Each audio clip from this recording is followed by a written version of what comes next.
So hello again. We're getting straight into the heart of the matter.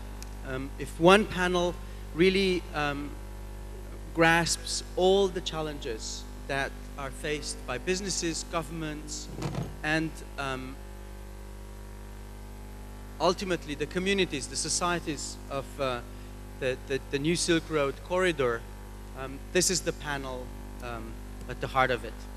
I'm not going to read the bios of the speakers. You all have them in your conference folders. I can guarantee you that are a splendid group of experts, both on the government side and on the private side.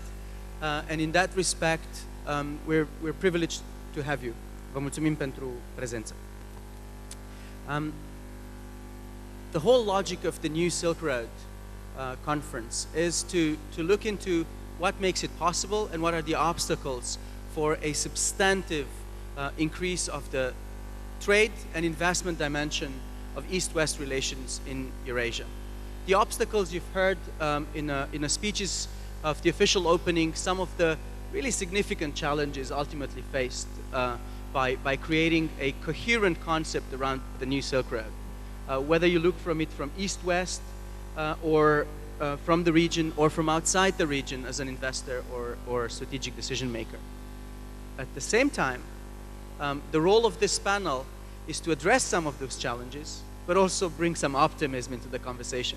See what is in it for us, whether we're businesses or citizens of these countries or the world, what is in it, this New Silk Road concept, and in particular, its logic as an unfettered area of growth and investment in the future.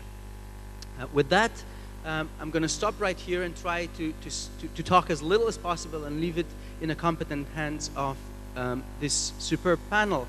And I'll invite each of the panelists to address 7-10 minutes initial comments, and then we're going to move in a Q&A format as well as open up to the audience.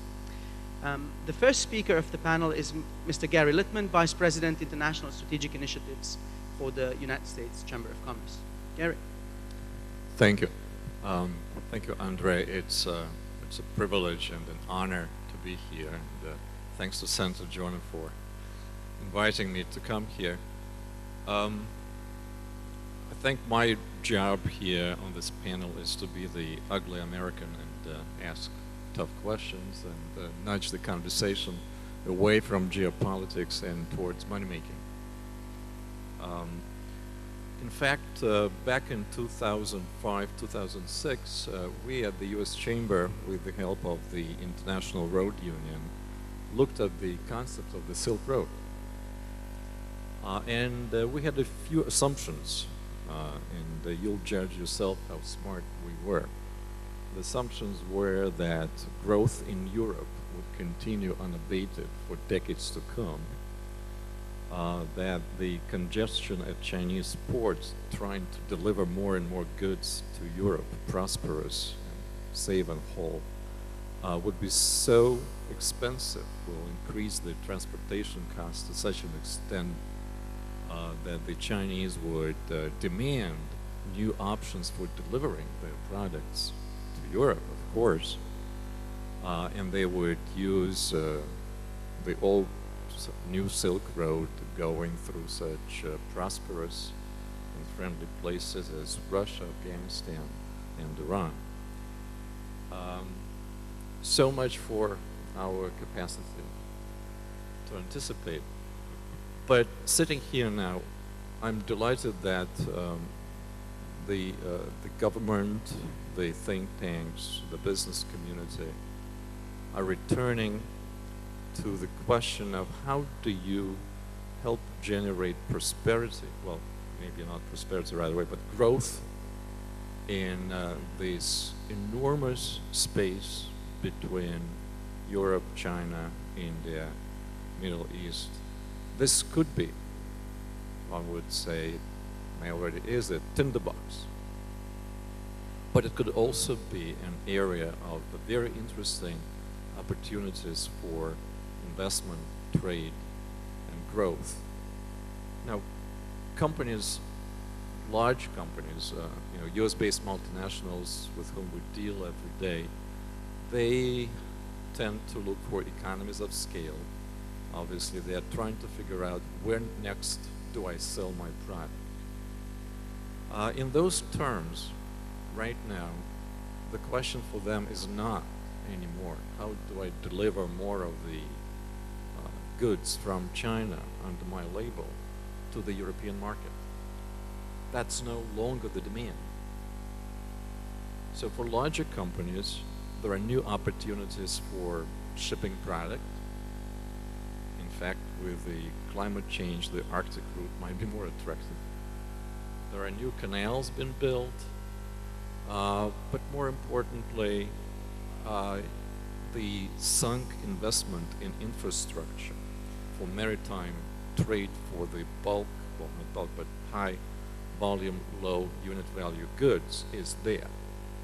So imagining that you would divert part of that trade to the land transport from Asia to Europe is a heroic assumption.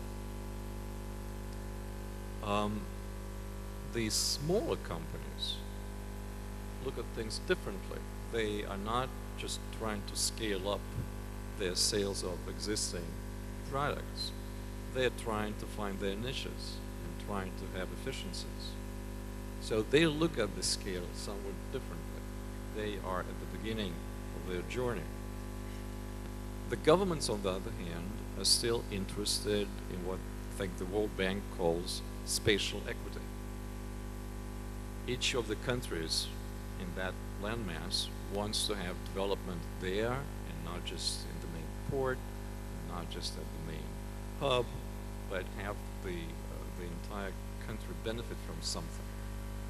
Transit does not necessarily make people who see the bullet trains go by, don't necessarily make them happy, and doesn't necessarily create growth.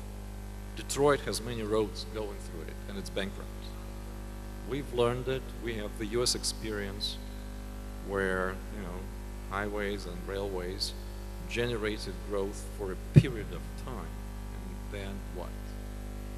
Then but we have very mobile population. If you look also at the lessons from the economic crisis, global economic crisis that one may say is still with us, it's hard to imagine Europe to be the magnet for a lot more imports. I would suggest that the European Union, or at least the Eurozone, many in the Eurozone believes that the currency will not always stay at the same level.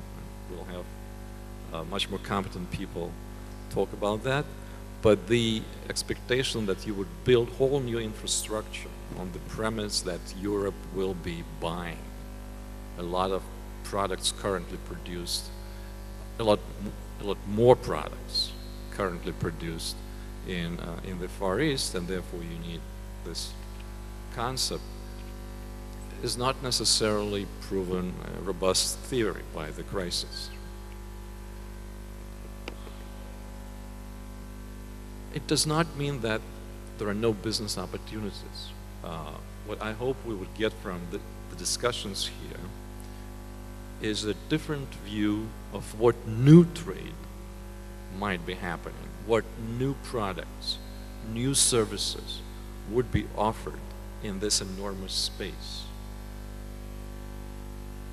And that's the question. And one lesson that many companies have learned from the crisis is that very large single markets, the Eurozone, us, they don't offer enough diversity. There is no delinkage. If Spain goes down, so does Portugal.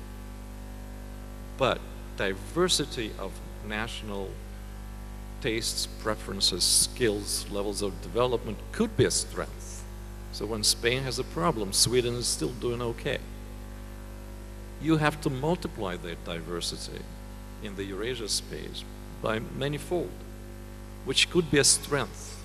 It's not, if you portray this as a single market through which trains and buses and planes and trucks just zoom without any issue, I don't think you do justice to the new concept that it's great to have a variety of people, variety of skills, variety of economic arrangements, so that when your product doesn't do that well in Romania, it can still do reasonably well in Turkey. And you can go on. If that is the perception, if the diversity, heterogeneous nature of this region is seen as a strength, then a lot of smaller companies will be looking for niches for where they can be competitive against the monsters of multinational commerce who already produce in good volume. In China, will be in India, and actually in the US and Europe as well. In the large markets where you can rely on your enormous domestic strength. So question I think that we should try and ask is, what is the economic arrangement, the economic policy area that may emerge between EU and China and India, where lots of companies would love to try their new products, domestic and foreign, and have access to the local population, good transportation for their inputs, but produce not just for the ports, but for the people who are between them. And, you know, you have to answer a few simple, well, not simple, but complex questions. What are those shared ideas of urban development, of responsible management of resources, raw materials, energy, water? What are the shared views of environmental footprint of development that we can agree in this region? So you have shared expectations of how to do business here. What could be shared views on licensing of professional services that would justify more investment in human capital in this region? What should be a mutual understanding, mutual shared understanding across the region of how to deal with state-owned or state-controlled enterprises? What should be shared views of safety and security of the cyber world?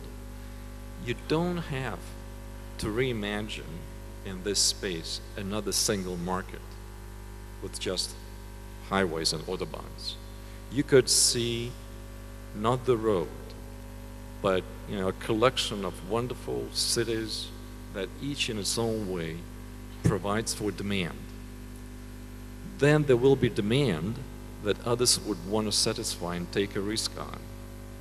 The notion that Europe will pull and China would push and therefore everyone in between necessarily benefits is a romantic notion of the Silk Road. It may not necessarily be the best way to tap into what you really see there. And of course you have to think about geostrategic issues, and there got to be an understanding that trade is not a weapon or a way to resolve political difficulties.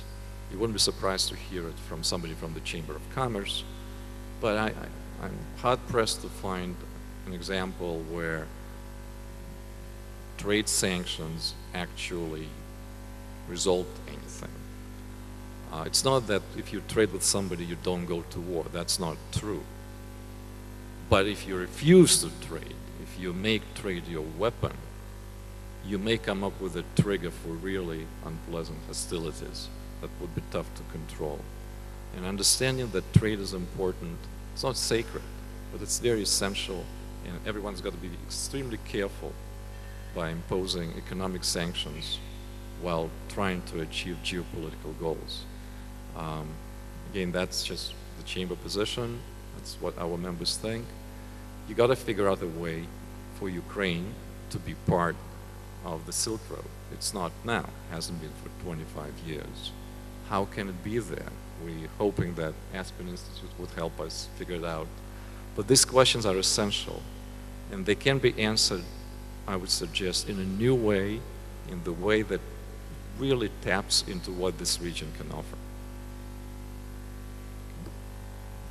Thank you so much.